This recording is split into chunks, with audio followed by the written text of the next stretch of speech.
Welcome to the Anchor Your Retirement podcast. I'm your host, Barbara Gullen. Tony, we need some bumper music today, like about being on the road.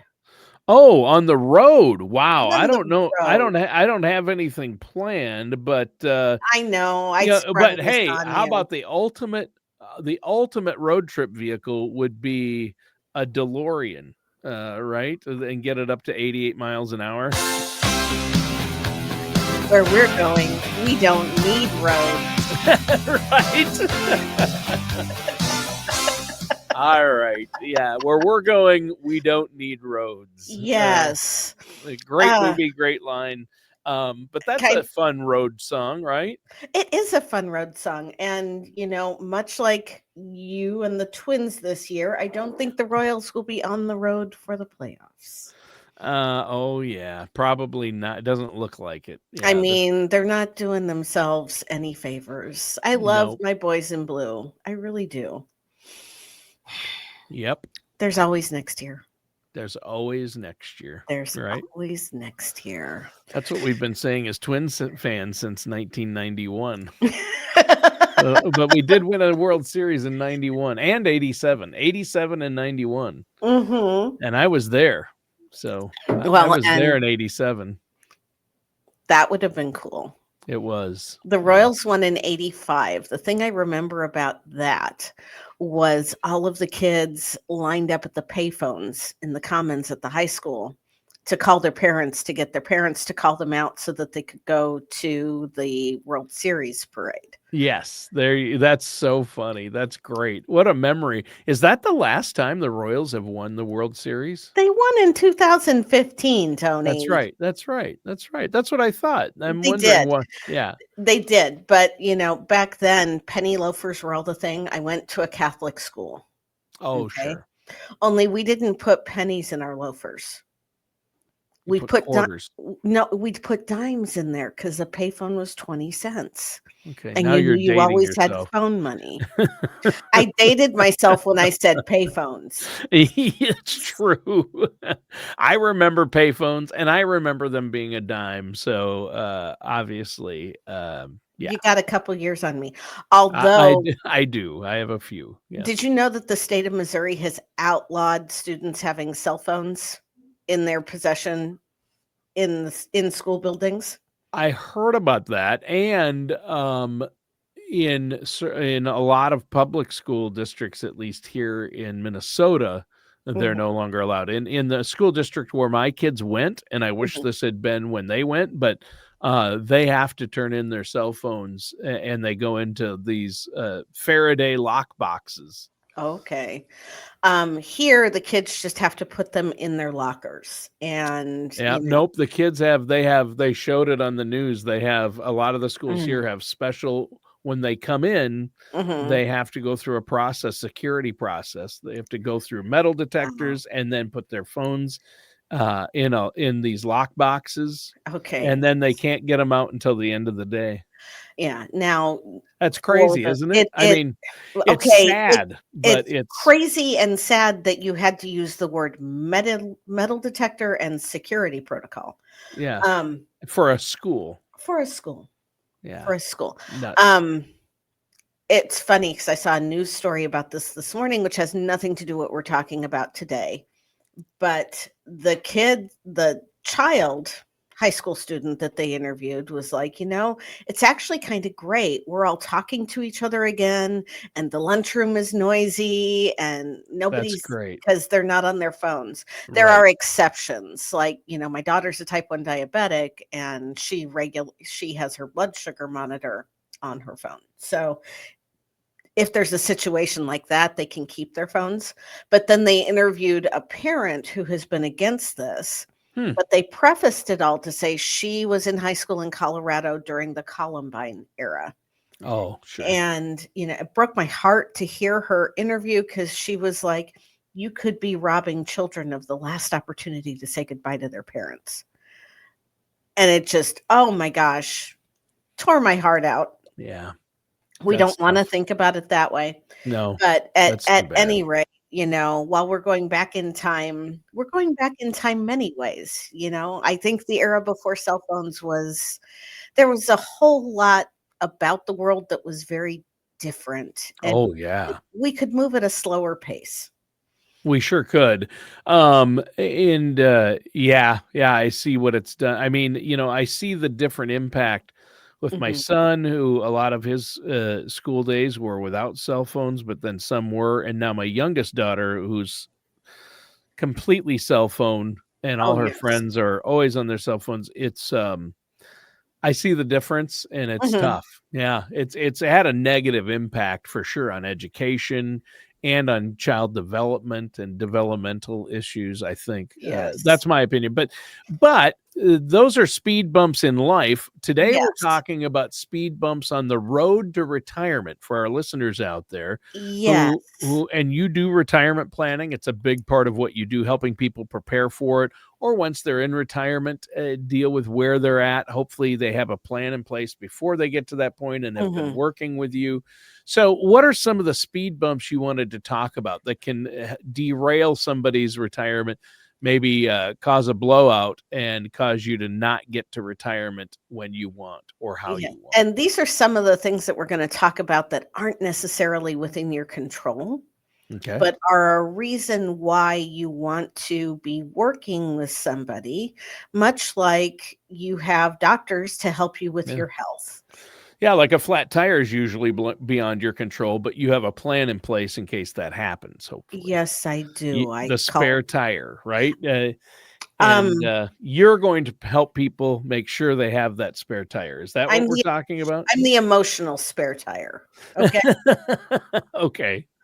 Okay. And I'm not talking about this kind of spare tire I'm personally carrying around. I want to add the camera adds 100 pounds, at least on this half.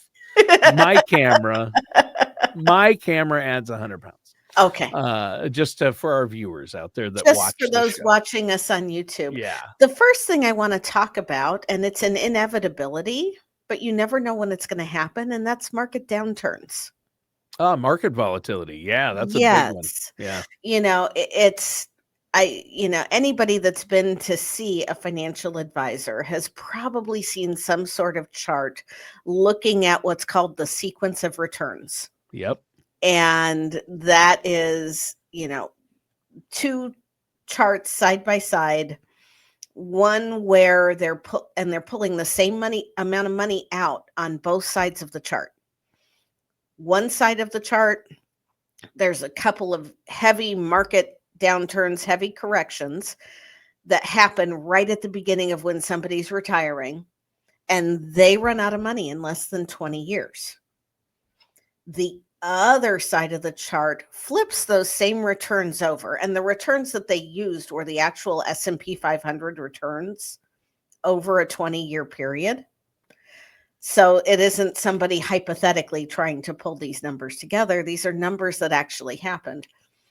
And if you invert it where you don't have those big downturns in the market at the beginning of your retirement, that client still had hundreds of thousands, if not over $1 million left at the end of 20 Yeah, years. there were still those same amount of downturns, but just at a Right. different time. At different times. Yeah. So it's and sequence of returns makes a big difference. And there are ways to combat that though, right? There are. That's why when we are doing income planning with our clients, we have a bucket of safer money, that green money, that, ideally we're earmarking that for long-term care, which is another speed bump that we'll get to in a minute. But in the event that we're having a big correction year in the market, like we did a few years ago, 2022 was a rough year for the stock market. We had double-digit downturns. I think the S&P was down close to, if not a little over 20% Yep, around that year. 20 at least. Yeah. Yeah, this is 2022, and stocks and bonds both were down. Yes, That's what because made it worse. we were in a rising interest rate environment, Yep. and we had inflation on top of all of that. I mean, it was kind of a financial perfect storm, not anything we ever wish on anybody. When we have that safer money set aside, using that when the market is volatile gives those assets that have been depleted because of a market downturn. It's not really a loss technically unless you sell, liquidate, and move to something else. But we're looking at a depletion in those assets. We want to give those a chance to recover a little bit. And so we're going to go with our safer money to fill that income gap for a little while until everything levels out and things aren't that crazy anymore. Right. Right. And so that's good that there's a way to combat the problem with sequence of returns.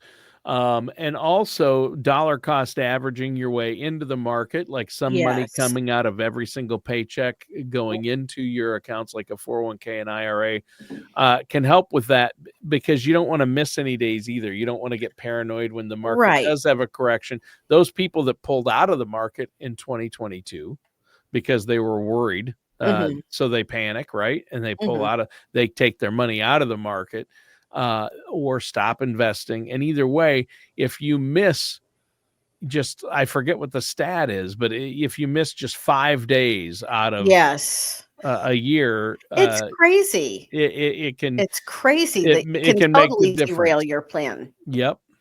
And the thing is, while you're investing, market downturns actually, to a certain extent, work to your Oh advantage yeah, you want a because you're correction buying more shares. at a lower price. I You're mean, the key is buy low and sell high. And if you right. try to time that yourself, you're going to lose every time because Right. Even uh Warren Buffett doesn't time the market. no, it's not about timing the market, it's time in the market, right? I mean, he Yes. makes strategic moves, but I he's think not that's his looking at goal, isn't it? he doesn't bet, okay, I'm thinking this is going to be lower today, so I think this is going to go down, so I'm going to wait to buy or I'm going to sell now. And Mhm. he's not making those types of decisions. He's looking long term. And it's really Yes. important not to get caught up in the emotion of it, isn't it? Yeah, and it's really easy to talk about taking the emotion out of it until it's your money in your account. Oh, yeah. Yeah, it's easy for us to say here on the show, you got to remove your emotions. But that's why you work with a trusted financial services professional, because you're always going to be emotional about your own money. But if you work with someone like yourself, Barb, you help talk people off of that cliff You know, and you funny, provide I an watch my objective. clients' money more than I watch my own. Right. There you go. Yep. So, but you're right. I'm objective when I'm looking at this from the outside looking in. And to me, with the engineering background, it's numbers. And I look at what the numbers are telling me. And that's what numbers are not emotional, believe it or not. And when we look at those and just listen to what the numbers are telling us, then we can make those qualified decisions. Yeah. Yeah, and that's what you want to do. So a big road bump is market volatility. There are ways to Mhm. plan ahead for it and help deal Yes. with that. What's another one? Long-term care. Oh, yeah, a big one. That's a I big know one. you've got shoes in this closet right now, for I sure. do, unfortunately. Both my mom and dad are in long-term care. And we're Right. moving my dad into full care, long-term care right now from assisted living. I'm as you know, in the process of that, I have to go Mhm. down actually today, I the know day you we're do. recording I this. know you do. Safe travels with all of Yeah. that. And it's the long-term care today looks different than the long-term care did even 20 years ago. 20 years ago, both of my grandparents were still, on my mom's side, were still alive. And my grandfather, who had been an engineer, was diagnosed with dementia. And we knew that we needed to get them into assisted living, Yep. which we did. And 2 weeks after we moved them into assisted living, they called and told us that my grandfather had had a rapid progression of his Alzheimer's. What we think actually happened was that he had a brainstem stroke. Oh, Okay. And thankfully, my grandparents had saved well, lived a debt free lifestyle. And when my grandfather took his pension, he was able to take a 100% survivor benefit on his pension so that he knew when he died, my grandmother would still have his pension and his Social Security. We'll talk about that in the next go round here. But had they not saved like they had, because when my grandfather had that event, they no longer allowed him to stay in the same room with my grandmother. Right. So they put him in the apartment next door, and he had 24-hour hospice care. We were blessed in that he had a tremendous caregiver that treated my grandfather with dignity and respect. That's good. And, even though, talked to him all the time, and he was in hospice care with this caregiver for over 2 years.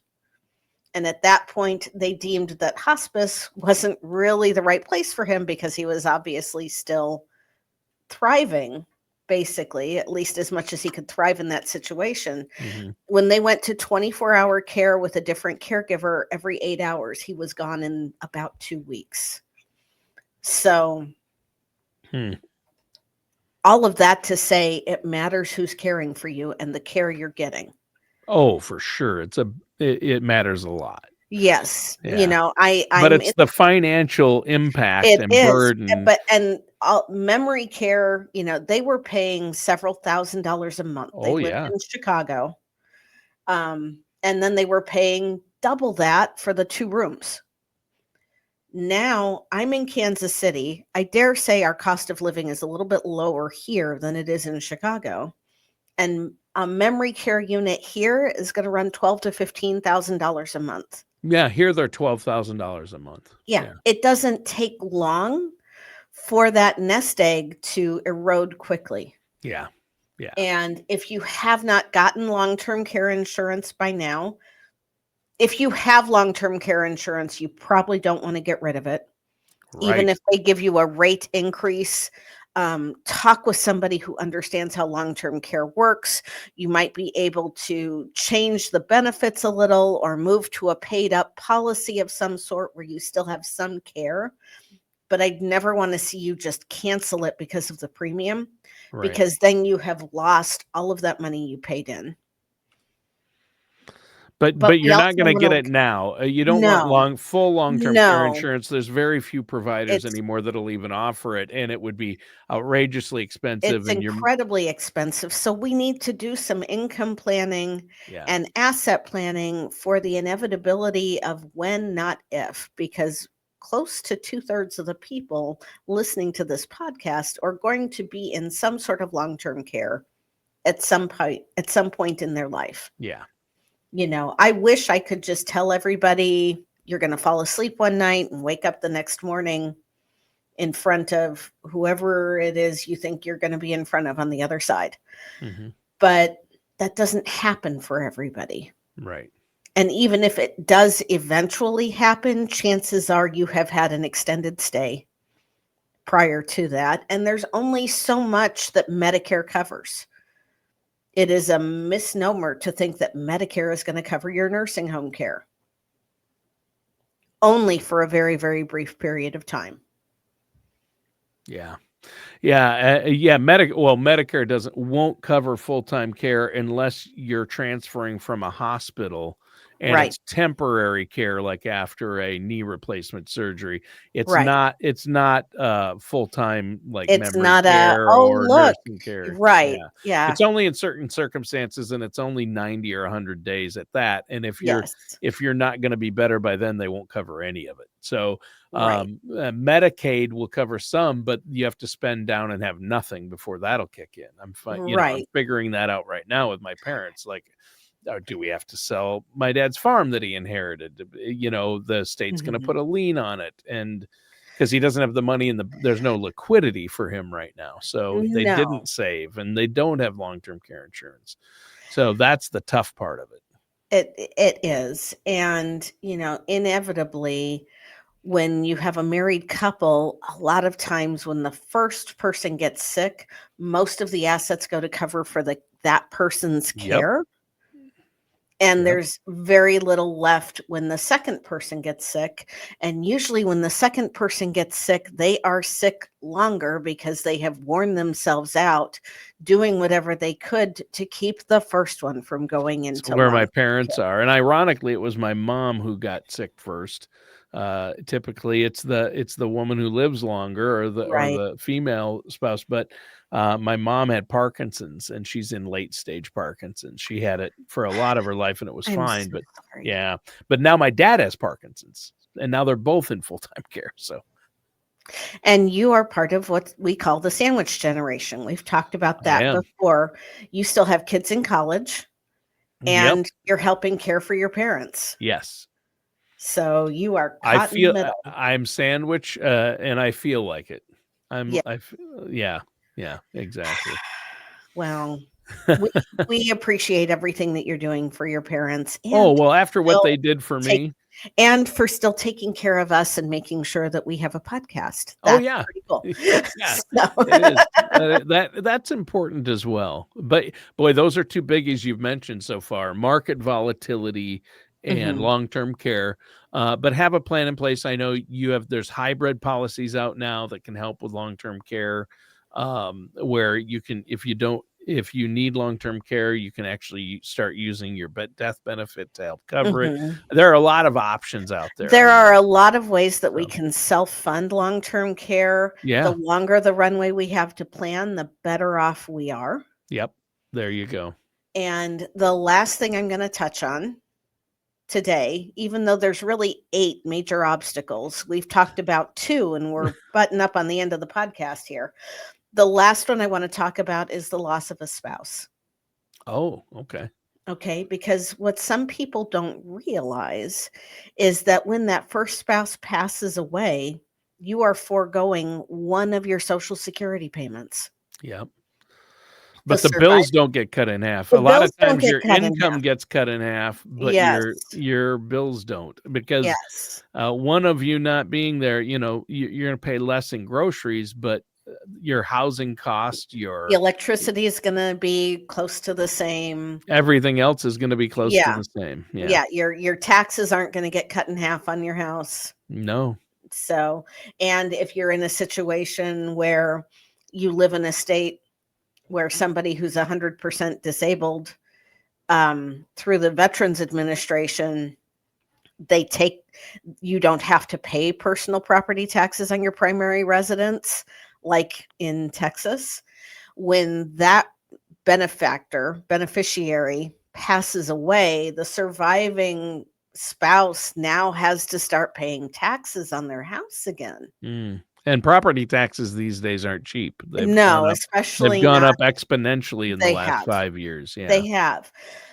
So, even though you might be sitting here thinking that you don't need life insurance, you've got to think about what happens when you or your other or your partner pass away, Mhm. what that's going to do to your cash flow and Yeah. what the needs are actually going to be, because the lesser of the two Social Security payments is going to go away. That's the way the law is now. There's nothing to say that they won't, with the issues we're having with Social Security, change it legislatively and say your benefit is your benefit and you don't get to capitalize on that higher benefit. Mm. I wish they You know, grandfather in the spouse. it would be nice. And I Yeah, would imagine that they may do that to a certain extent or within a certain age range. would be nice. Yeah. Yeah, I mean, we could dedicate a whole month's worth of podcasts to talking about what Oh, needs to sure. be done to reform Social Security, and quite Oh, honestly, yeah, I don't think I wanna talk that much about it, but those are yeah, 3 of the 8 major obstacles or speed bumps on the road to retirement. yeah. Another one's probably taxes, right? Oh, yes, Yeah. taxes are a thing. That's what I was expecting the third one to be, because I know that I know that the two biggest costs that a lot of people face in retirement that they aren't aware that will be their biggest are taxes and healthcare or long-term Right. care. So, Right. but I'm glad the loss of a spouse is huge, and I don't think that gets enough attention. But again, you need to plan for it and work with a trusted financial Mhm. services professional. I'm Yes. not going to name names, Barbara Gullen, but I happen to know somebody Do that you you? can call. So, Barb, how can our listeners and viewers out there set up that no charge, no obligation consultation with you and your team? They can reach out to us at our website, bgwealthmanagement.com, or you can call us at area code 913-553-6222. You can always go to the website. You'll be able to listen to past episodes of this podcast. Or if you want to go past the last 10 or so, you can go out to your favorite streaming platform and search. We've got, gosh, we're coming up on 100 here pretty quick, aren't we? Oh, yeah, we are. So we've got some content out there for you to listen to, but don't be afraid to reach out to us, because the best time to start planning was 10 years ago. The second best time to start planning is now. And it really never is too late. If we can start, the sooner we start addressing some of these issues, the easier they are to resolve, and the more options we have available to us to resolve them. Right. But maybe next week we'll pick up some more of those obstacles in retirement. Maybe we'll talk more about taxes, because Yeah, I think that's a that good could be a idea. whole show in and of itself. Right. I think that's a good idea. Well, Barb, great show today. And Thank you, again, Tony. listeners and viewers, call Barb at 913-553-6222 or go to bgwealthmanagement.com. Yay. Yay, good show. All right, Tony.